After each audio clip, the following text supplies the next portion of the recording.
All right, people. So this is the third time I'm trying to record a New Year's special, but I'm actually babysitting today, doing some other things. But okay, here we go. So Happy New Year's to everybody out here. Whew. Okay. I know it's been about what, maybe 2 weeks since I've done one. Like I said, once again, it's Mr. Miserable. Happy New Year's to everybody. Miss Sunshine will be back soon, so we can just start doing our thing. Because honestly, it's a lot funnier when it's Miss Sunshine and Mr. Miserable instead of Mr. Miserable just blowing you out of death. But like I said, once again, Happy New Year's to everybody out there. Like I said, it's been probably about 2 weeks since we done and everything. Heartbreaking. Washington lost yesterday in the national championship game, and it was only heartbreaking because don't get me wrong, Michigan was a good school. It's just John Harbaugh makes you not with it John or Jim. I think John coaches the Ravens and Jim coaches Michigan. Jim Harbaugh just makes you not like Michigan. Like it's just it's almost like how Bill Belichick and the Patriots was at one time before their fall. Like even though we used to know the Patriots was great, then certain things started happening like Spygate and stuff like that, and it just made you like kind of hate the Patriots. And like that's kind of how it is with Michigan. Like Michigan is a great school. Like they deserve to win a national championship, but it's just like you hate seeing them win the national championship because everybody hated the coach. Like, and that's literally how it was. Like everybody hated the coach so much, you just wanted the root against Michigan. I mean, but all props to the kids. You know, they did what they had to do. It was weird because I assumed Washington was going to fall apart sooner than what they did. And the fact that they made it all the way to the national championship, I think it gave a lot of hope to Pac-12 teams in the future. Um, so we had that happen yesterday. Got the NFL playoffs coming up. And I'm about to throw some hater out here because it's not even a game. Like, but I want to see Kansas City get put out the playoffs so bad just because I don't want to see Taylor Swift. Like, I'm so tired of the images. Could you imagine the images if Kansas City makes it to the AFC Championship game or the Super Bowl? And I just can't tolerate that. Like, I just really can't. As a football fan, I just really can't tolerate that. And it's not even a knock against Taylor Swift. I like Taylor Swift. I listen to Taylor Swift music. But it's like when you start to throw things in, it's like if we're if it's one thing like if they throw a shot, you know, like how NBA games do it all the time. You see Beyonce, Jay Z, Billy Crystal at a game, and they'll zoom in on them, but they don't do it every 5 minutes. It's like the NFL was so used to having a star at their game that every 5 minutes Kansas City is on TV, they will find a way to put it on Taylor Swift. That's where the hate is coming from. It's not the fact that Taylor Swift is at the game. It's the fact that you have to mention her every 5 minutes when she's at the game. That's why we hate Taylor Swift.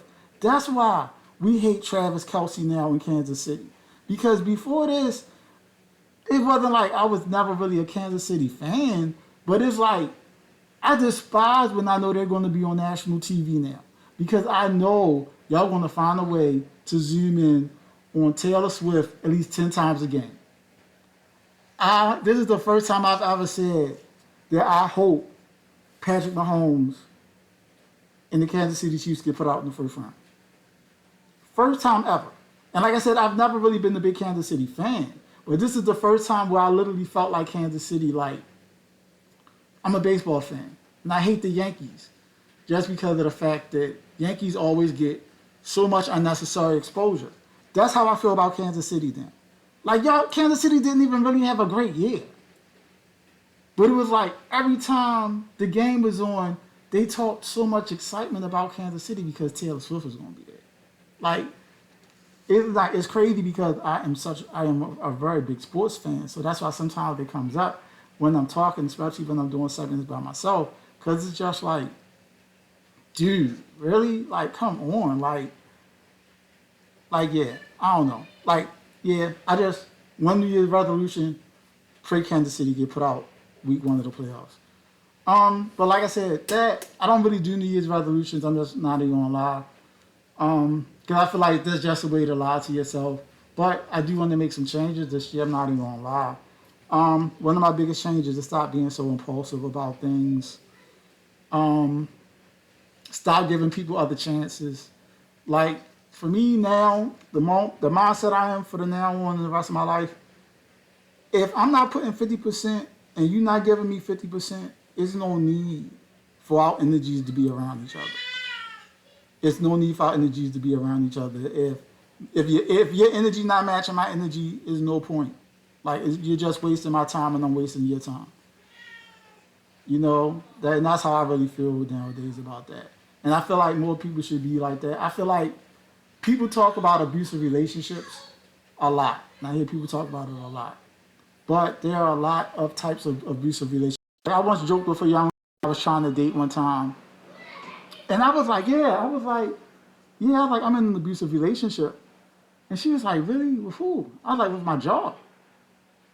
Like, one of the main reasons I put my mask on is because I like the anonymity of not people kind of not knowing who I am, because I do work a regular job.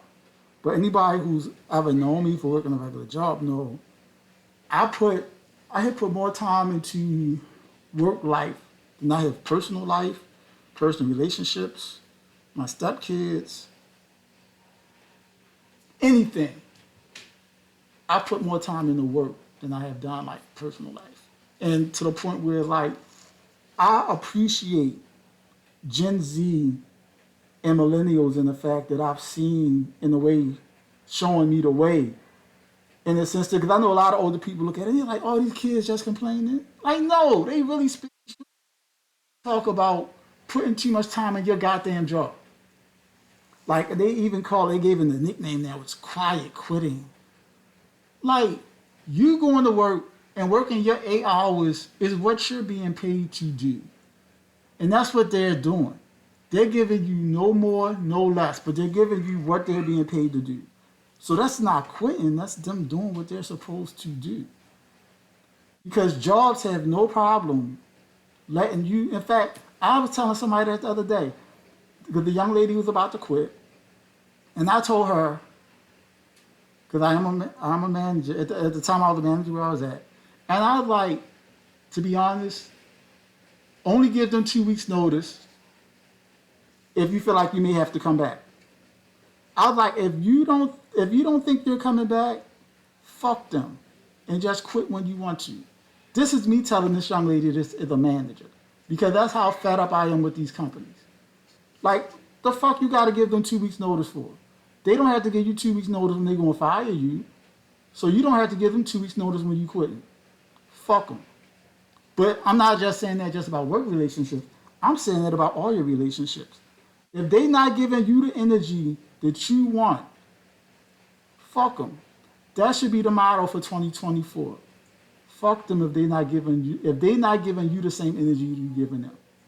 Because, like I said, it's how many people in this world? It's a lot of fucking people in this world. It's a lot. So yeah, you may have to be more selective with who you finding. Don't settle in 2024. Stop settling for shit.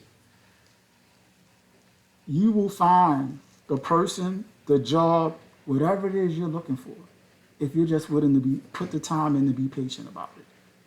That's all it takes. Time and patience. Don't settle for shit in 2024 no more. If you're willing to put the time out and look for it, you will find it. And that's all I've got to say about that. That's really my biggest resolution for this year. In entertainment, I would like to see some stuff though. Netflix. I would like somebody from Netflix to get in touch with Dean Koontz. Dean Koontz, I'm a big fan of Dean Koontz. A couple of years ago, Dean Koontz wrote a 5-book version of his Frankenstein, which was great. I read all 5 books. He was in talks. I think it was USA. They were supposed to do like a mini series, but it never fell through. And I know this from fact because I had actually wrote Dean Koontz on some advice because I was trying to write a novel at the time. I was trying to write a horror novel, and he had told me he was like it just didn't fall. It didn't fall through the way he wanted to. He's like kind of USA. He kind of went against the vision he wanted. So they kind of did their own version of it, and it what USA did sucked. And I remember that. I would like Netflix to get in contact with Dean Koontz, buy the Frankenstein rights, and do his variation of Frankenstein. I think that would be great. And I would also like Netflix to get in contact with Vincent D'Onofrio, because every year and a half, we're introducing or retelling the story of a serial killer. I feel like it's time for us to do Gacy. No one's really done Gacy. Vincent D'Onofrio would be a great John Wayne Gacy. Other than that, like I said, we're changing our set around a little bit. Miss Sunshine will be back soon. Everybody have a happy new year. What else? I don't know. It's a lot going on in the world, a lot of craziness going on in the world. Like I said, just be around energy that settles you. And if you want to be around disruptive energy at the same time, who am I to tell you no? Like, if you want to be around disruptive energy, be around disruptive energy. But all I say is, if you like being around disruptive energy, then leave the people who like being at peace, leave those people alone. What do they say? And it's fucked up because I've been given a nickname for a long time. Even before we started this show, I was always called Mr. Miserable. And what have we always said? Misery loves company. If you like being around disruptive energy, be around disruptive energy. But leave people who want to be around peace, just leave them people alone. Stop being fucking energy vampires in 2024. Really, like really stop being energy vampires. Whether that's in your work relationships, your personal relationships, or whatever. If you know you're going to drag a person down, leave them the fuck alone. Just leave them alone. If you know you're the abusive type, if you know you're the aggressive type, you know what? Sometimes there's nothing wrong with saying, maybe I need to be alone until I get myself together. And maybe that's what you need. And like I said, in just 2024, just think to yourself, maybe I have to be selfish for me to find what I want. Or maybe I have to be selfish for me to properly give the person that I want to give them what they need. Time, maybe you need time to mature. Maybe the other person needs time to mature. But sometimes, you know what? Just take into account, stop killing yourself for other people. Stop killing yourself for your jobs. Stop killing yourself for your relationships. If you're the only person that's putting out that kind of energy where you're saying, I'm willing to sacrifice for everything and the other person ain't, you know what? They're not right for you. Because you shouldn't be putting out, I'm going to go as far as this. Don't put out 51% energy and the other person's only putting out 49% energy. You're wasting your time. Point blank and simple, you're wasting your time. But like I always say, be nice and be kind. And me and my little sidekick right here, Bear, is going to say Happy New Year's to everybody.